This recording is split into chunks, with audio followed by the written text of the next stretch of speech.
Biography of Queen Barenziah, Volume 2.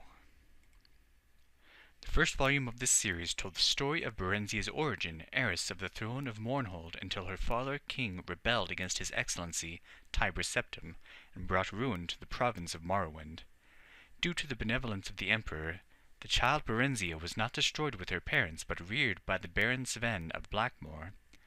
She grew beautiful, pious, and trusting in his care. This trust was exploited by a wicked orphan stable boy at Baron Sven's estate, who, with lies, tricked her into fleeing Blackmoor with him.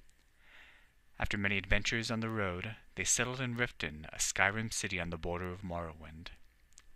The stable boy, Straw, was not altogether evil. He did love Barenziah in his own selfish fashion, and the lie was the only way he could think of that might have her.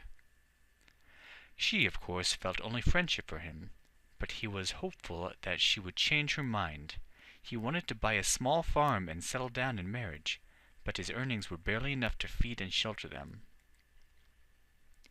After only a short time in Riften, Straw fell in with a bold villain of the Khajiit thief named Theris, who proposed that they rob the Imperial Commandant's house. Theris said that he had a client, a traitor to the Empire, who would pay well for the information they would find there. Barenziah happened to overhear this plan and was appalled. She stole from their rooms and walked the streets of Riften in desperation, torn between loyalty to the Empire and to her friend. In the end, loyalty to the Empire prevailed over personal friendship, and she approached the Commandant's house, revealed her true identity, and warned him of her friend's plan. The Commandant listened to her tale, praised her courage, and assured her that no harm would come to her. General Symmachus had been scouring the countryside in search of her since her disappearance, had just arrived in Riften, hot in pursuit.